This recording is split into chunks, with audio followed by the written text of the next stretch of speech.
Hoje irei falar algumas coisas sobre filosofia. Podemos descrever ela como o saber lógico conceitual que busca explicações naturais e por vezes históricas da humanidade e da ordem do mundo. E isso a diferencia do pensamento mítico. Mas se aceitarmos essa definição, ela se assemelha muito à ciência. E fica mais difícil ainda distinguir a filosofia da ciência se pensarmos que antigamente os filósofos também eram cientistas. Aristóteles, por exemplo, que escreveu tratados de metafísica, lógica, ética e política, que são partes da filosofia, também escreveu sobre física, biologia, astronomia e psicologia, que hoje são domínios da ciência. É interessante dizer que na Grécia Antiga, os grandes pensadores não eram chamados de cientistas, mas sim sábios ou amigos da sabedoria, isso é, filósofos. A filosofia era entendida como um saber amplo, que abrangia todas as áreas do conhecimento. Com o passar do tempo, foi muito difícil de manter esse posto de sábio, pois eu diria que é impossível alguém conter todo o conhecimento do mundo. A partir deste momento que a filosofia começa a se diferenciar da ciência, pois a ciência tomou um caminho de especialização, que é pegar um objetivo e focar 100% nele. O filósofo, por outro lado, não pode nunca perder a visão do todo. Além disso, os cientistas utilizam principalmente do método empírico, baseado na observação e na experimentação de fenômenos para desenvolver suas teorias.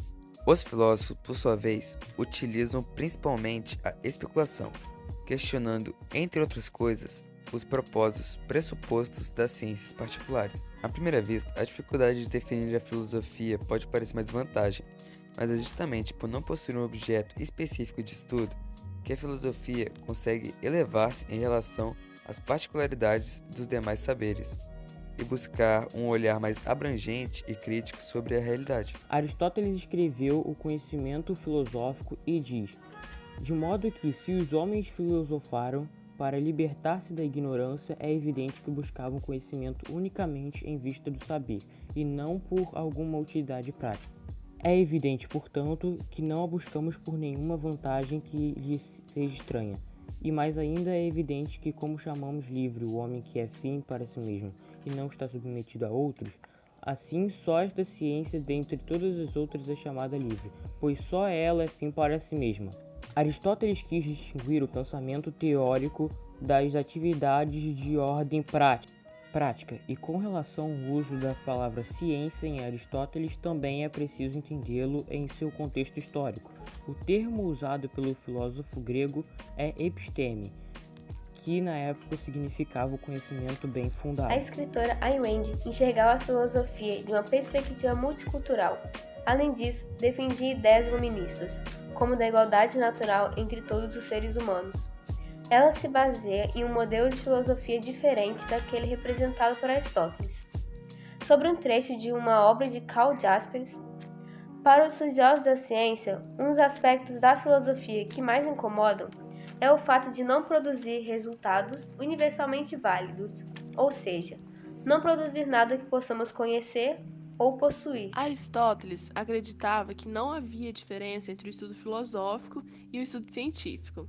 Até que chegou o filósofo Karl Jasper, que também era um médico psiquiatra, e disse que, primeiramente, um cientista moderno, ao contrário de um cientista contemporâneo, deveria se especializar para dominar um assunto em profundidade.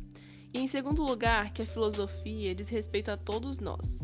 Então, todos precisamos nos especializar em algo, seja história, física, mas todos precisamos de filosofia. Bom, será que a filosofia é mesmo necessária? Será que ela é importante?